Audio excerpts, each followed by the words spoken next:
We're on. Oh, okay. Well, ladies and gentlemen, welcome to Soul Lounge Primetime. And of course, a returning guest, my mayor, your mayor, mayor of the city of New York, the 110th mayor, Mayor Eric Adams. Hey, how you doing, Mayor? Great, great. Good to see both you and Bob again. And, just really enjoy hopping on these conversations with you. Excellent, excellent. Night Watchman, you want to start us off, man? What you got for the mayor, man?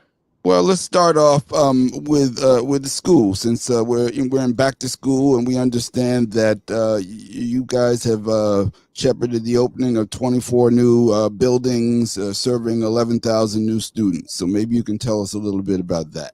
No, we are really excited when you look at these new schools, and as you indicated, 24 new buildings, and they are really pointing our children in the direction of what careers look like after they leave high school.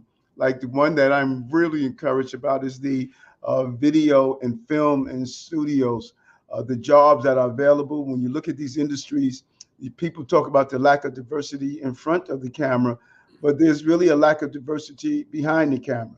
And these are good paying union jobs, how to build out studios, how to set up these stages and the systems. And so we're going to be teaching these children these skills. And so they can either go to college and continue to improve on these skills, or they can go right into union jobs. We're partnering with other industries to be a part of this. And this is a real exciting initiative with these schools. But we also put so much into our school system this year. Many people didn't know we were facing a $600 million issue where the dollars for programs were sunsetting. And we were able to ensure that these programs did not sunset by putting $600 million into investing in programs that were facing federal stimulus sunsetting dollars. Went on 5,000 new social workers and guiding counselors to deal with the issues that our children are facing with so many issues. And we expanded the Summer Rising to 110 seats. And what is a real win for us is that we fulfill 100% of the offers of children that wanted to have parents and families and children that wanted to have the early childhood seats. We introduced and infused $100 million in the early childhood plan. This is a real win for those parents that were dealing with child care issues. Now, let me ask you this. Looking ahead, I know that you are also, or our school districts are also under some requirements next year to reach certain class size restrictions, especially in kindergarten. And so I know that a lot of the capacity building is to be able to help meet those goals. So I wanted to ask you, you feel like you're on target with that? Yeah, we made it clear the first 2 years we had enough seats to accommodate the ruling. Year 3, because each year it builds out more and more and more. Year 3, we're going to have to make some tough decisions and decide how we can not only build the new spaces, but we need thousands of new teachers, particularly when there's a national teaching shortage.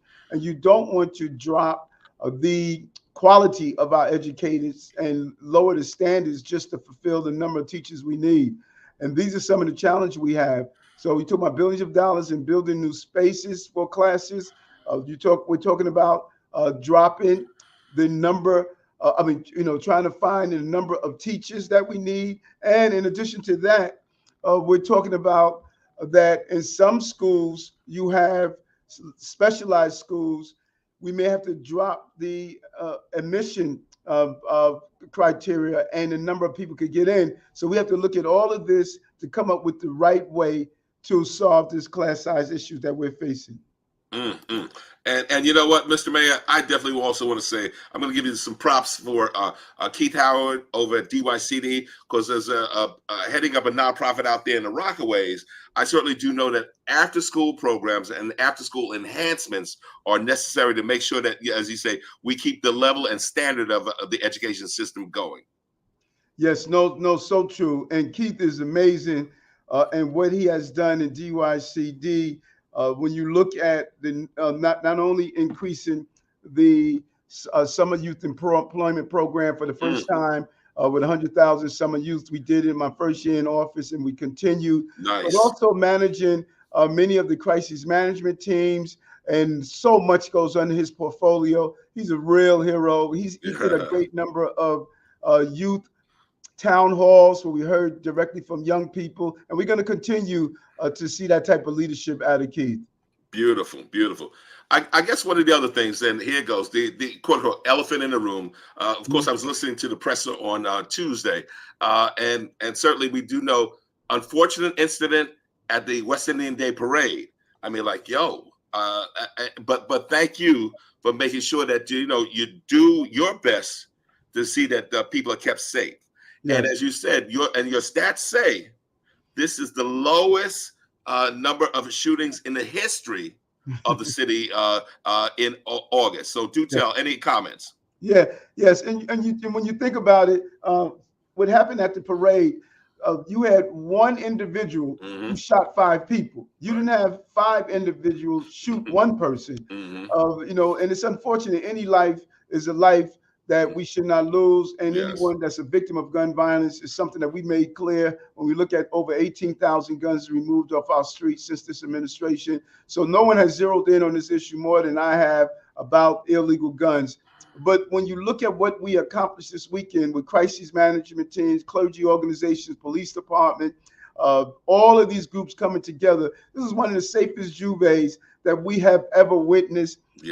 And West Indian Day Parade. If you remove that, the fact that this one person had a gun, used that gun, you remove that from the equation, you wouldn't have had any incidents of magnitude that weekend. And really, the proactive action of the police department to take 25 guns off our streets, before almost 15 were removed before the parade time, and 10 was removed on the parade route. Wow. And all of those guns were armed.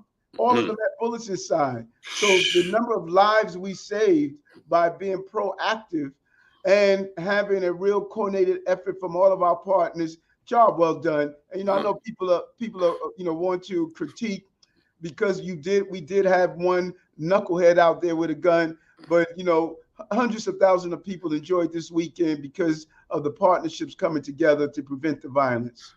Beautiful. And Mr. Mayor, thank you for also hitting the narrative. Simply because this particular incident happened, what, you want to shut it down? You don't want to do it anymore? Right. Crazy thinking, because it is a serious economic generator, correct? Yeah. Oh, yes, it is. It is not only is it the symbolism of really celebrating our rich Caribbean diaspora, but it also brings in real dollars to our city, hotels, material purchase to make the different costumes and designs, the food that you go to the local grocery stores and bodegas. People are actually spending money in that area. People are generating enough income that can really carry them through much of the year. So it's like you taking the Black Friday away from Christmas. That's what you're doing if you say shut down a parade that generates so much revenue, so much excitement, and just a way of celebrating our Caribbean heritage. Beautiful. Mayor, I'm taking that one. Black Friday. Night Watchman, what you got, man? Well, I also wanted to ask you how we're doing. You've made it a case to address quality of life issues like garbage and rats. So how are we doing on garbage and rats? Oh, so important. Our Radzar, she is really focused on this issue. And the key here is containerization of garbage. You can't leave plastic bags and garbage all over our streets and expect to stop the rodent population in the city. And that's what she has focused on with the Commissioner Tish from the Department of Sanitation. We're witnessing that by November, we're going to have 75% of our garbage in containers. That's just amazing when you think about it. Yes. And we know we're focusing on school, governmental businesses, 1 to 9 family houses is the latest entry, and we eventually going to do even the larger buildings. We have the truck that we were needed. So in 2.5 years, We created the truck, created the bins, the garbage bins. We put everything in place to go after our number one public health issue, public quality of life issue, and that's rodents. We're going after them hard. And we're really encouraging with our Rat Academy, we're encouraging everyday New Yorkers to know what they can do to fight these rodents. And we just announced that we're having a rat summit in the next few days. So we're excited about that as well. Beautiful, beautiful. And May, I'm giving you props here in terms of really climate change, climate resiliency. Major props to Elijah Hutchinson, man. You guys, though, this is the first time ever that you actually have a department dedicated to this. Props. Yeah, no.